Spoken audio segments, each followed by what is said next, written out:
आज मैं बना रही हूँ पिज़्ज़ा। पर कुछ ऐसा वैसा पिज़्ज़ा नहीं बन रहा है, बहुत स्पेशल पिज़्ज़ा बन रहा है। हम बना रहे हैं ओट्स पिज़्ज़ा।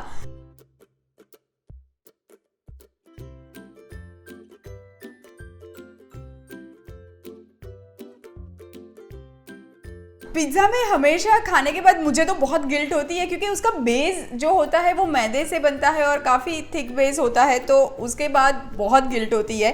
तो मैंने सोचा वो बेस को ही मैं चेंज कर देती हूँ, मैदे की जगह पे मैं उसको ओट्स से बना देती हूँ, तो काफ़ी हेल्दी भी हो जाएगा और पिज़्ज़ा खाने के बाद गिल्ट भी नहीं होगी। और ये पिज़्ज़ा मैं कढ़ाई में बना रही हूँ, हम अवन में भी नहीं बना रहे हैं, पर अवन में भी आप बना सकते हैं।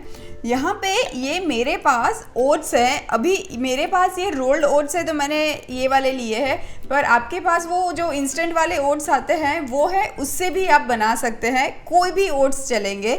ये 1.5 कप मैंने ओट्स लिया हुआ है, उसको मैं मिक्सर जार में ले लेती हूँ क्योंकि मुझे इसका पाउडर बनाना है। और अब मिक्सी में घुमा लेते हैं। ये थोड़ा थोड़ा करके मैंने सारा ओट्स पीस लिया है और पाउडर बन गया है। अब यहाँ पे मैं ओट्स जो होता है वो बिल्कुल ही ग्लूटेन फ्री होता है, उसमें बाइंडिंग बिल्कुल नहीं होता है। तो बाइंडिंग के लिए मैं इसमें ऐड कर रही हूँ 3 चम्मच सूजी।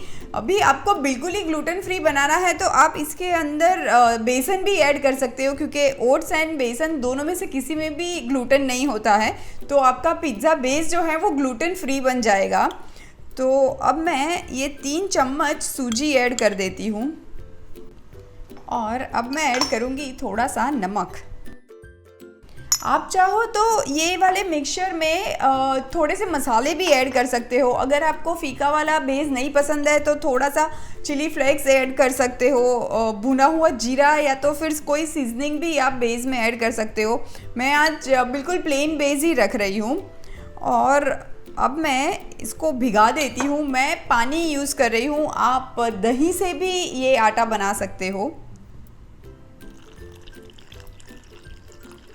ये 1/2 कप पानी में मैंने सूजी और ये ओट्स का आटा भिगा दिया है, पर सूजी और ओट्स दोनों भी बहुत ज़्यादा मॉइस्चर एब्जॉर्ब करते हैं, तो वो अच्छा खासा पानी सोक करेंगे।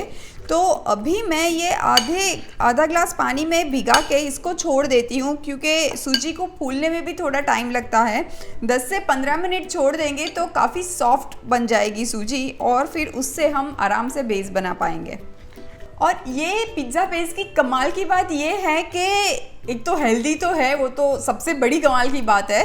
दूसरा है कि हम ना ही कोई बेकिंग पाउडर, बेकिंग सोडा या फिर ईस्ट किसी का भी हम यूज़ नहीं कर रहे हैं, हम सीधा ही ये बैटर में से पिज़्ज़ा बेस तैयार करेंगे। अभी देखिए 10 मिनट हो गई है और मिक्सचर ने अच्छा खासा मॉइस्चर सोक कर लिया है और बहुत गाढ़ा हो गया है। अब यही टाइम पे मैं 1/2 कप जितना पानी और ऐड करूँगी। एक्चुअली ये बैटर की कंसिस्टेंसी आप अपने हिसाब से एडजस्ट कर सकते हैं, क्योंकि कभी कभी ओट्स कम ज़्यादा पानी थोड़ा सा सोक करता है, तो वो थोड़ा सा पानी ऊपर नीचे हमेशा होगा मेजरमेंट पानी का। ये देखिए अब ये बैटर तो रेडी है, थोड़ा थोड़ा करके 3/4 कप जितना पानी गया था, 1/2 कप से थोड़ा सा ज़्यादा गया था, और बैटर अभी परफेक्ट बन चुका है। और अब मैं इसका पिज़्ज़ा बनाना शुरू करती हूँ। अब ये बैटर से आप चाहो तो एक बड़ा पिज़्ज़ा भी बना सकते हो, पर मैं आज छोटे छोटे पिज़्ज़ा बना रही हूँ, तो मैं 1-1 चम्मच जितना ही बैटर ये पैन में रखूँगी। ये पैन मैंने पहले ही गरम कर दिया है और अब ये 1-1 चम्मच जितना बैटर मैं पैन में रख देती हूँ। मैं आज एकदम छोटे छोटे मिनी पिज़्ज़ा बना रही हूँ, कॉइन पिज़्ज़ा बना रही हूँ, पर आप एक बड़ा भी बना सकते हैं। अब मैं हल्का सा ऑयल हर पिज़्ज़ा बेस के आसपास मैं ड्रिज़ल कर देती हूँ, ज़्यादा नहीं डालना है, जस्ट 1/2 टीस्पून ऑयल काफ़ी है। ये बेस जैसे ही पक जाएगा ना, एक तरफ से पकने के लिए आराम से उसको 7 से 8 मिनट लगते हैं, पर जैसे ही पक जाएगा वैसे ही वो नॉन स्टिक नीचे का छोड़ देगा। अब ये सारे पिज़्ज़ा बेस मैं पलटा देती हूँ। अब ये बेस को पलटा के मैं थोड़ा सा प्रेस करते हुए इसको पकाऊंगी, ताकि जो बेस है वो थोड़ा सा हमें पतला मिल जाए। अब ये बेस तो रेडी है, ये मैं निकाल लेती हूँ। मैं ऐसे ही और भी बेस तैयार कर लेती हूँ, फिर एक साथ पिज्ज़ा बनाएंगे। अब ये सारे पिज्ज़ा बेस तो रेडी है, अब एक साथ में सारे पिज्ज़ा बनाऊंगी। तो ये पहले बेस को मैं ऐसे रख देती हूँ पैन में। अभी मैंने ये फ्लेम बिल्कुल ही स्लो कर दी है। अब ये मेरे पास घर का बनाया हुआ पिज़्ज़ा सॉस है। इसकी रेसिपी मैंने बहुत बार मेरे दूसरे पिज़्ज़ा वाले वीडियो में शेयर की है, आप उसमें से वो ले सकते हैं, या तो फिर बाज़ार का सॉस या कोई भी सॉस चलता है। पर बाज़ार के सॉस में बहुत सारी शुगर और बहुत सारी फैट मिली हुई होती है, इसलिए मैं हमेशा घर का प्रीफर करती हूँ। तो थोड़ा सा हम सॉस रख देंगे ये पिज़्ज़ा बेस के ऊपर।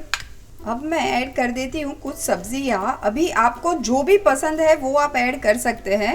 मेरे पास यहाँ पे sweet corn, bell peppers and प्याज है, आज मैं वही ऐड कर रही हूँ। ये मैं बेल पेपर्स मेरे पास कलर के हैं, आपके पास नहीं है ग्रीन वाला भी ऐड कर सकते हैं। अब ये गए प्याज बारीक कटे हुए। आप ऑलिव्स भी ऐड कर सकते हैं, पाइनएप्पल अच्छा लगता है वो भी ऐड कर सकते हैं, आपकी मर्ज़ी है, जो पसंद है वो आप बना सकते हैं। अब ये मेरे पास पिज़्ज़ा चीज़ है, मैं थोड़ा सा ऊपर से वो भी रख देती हूँ। ये चीज़ कितना ऐड करना है वो आप पे डिपेंड करता है। थोड़ा सा हेल्दी पिज़्ज़ा बना रहे हैं तो मैं थोड़ा सा ही ऐड कर रही हूँ। ये मैंने मोज़रेला चीज़ लिया है, ये बहुत अच्छा मेल्ट होता है। आपके पास नहीं है कोई बात नहीं, आप प्रोसेस चीज़ जो नॉर्मल आता है क्यूब वो भी ले सकते हैं। ये पिज़्ज़ा इतना ही टेस्टी बनेगा। और अब ये कुछ पिज़्ज़ा सीजनिंग है वो मैं ऊपर से ऐड कर देती हूँ, और कुछ चिली फ्लेक्स। और अब मैं ये ढक्कन लगा देती हूँ और 5 मिनट जब तक कि चीज़ मेल्ट हो जाए, बस तब तक ही हमें इसको पकाना है, क्योंकि हमने बेस को ऑलरेडी दोनों तरफ से पका दिया है। एक बार चेक कर लेते हैं। ये देखिए कितने अच्छे से चीज़ मेल्ट हो चुका है एंड पिज़्ज़ा भी रेडी है। अब निकाल देते हैं। ये पिज़्ज़ा देखिए नीचे से भी बहुत अच्छे से पक गया है और बहुत अच्छा गोल्डन कलर भी आ गया है। और ये पिज़्ज़ा हमने सूजी ऐड की थी, इसकी वजह से थोड़ा सा क्रिस्पी भी बेस मिलेगा आपको। ये जैसे कि ये मैंने होल्ड किया है तो ये सॉगी होके ऐसे नीचे नहीं जा रहा है। और अब ये सारे पिज़्ज़ा मैं सर्विंग प्लेट पे ले लेती हूँ। तो लीजिए तैयार है super healthy oats pizza.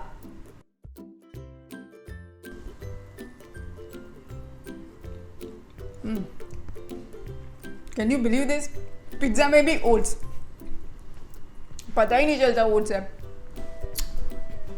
Super.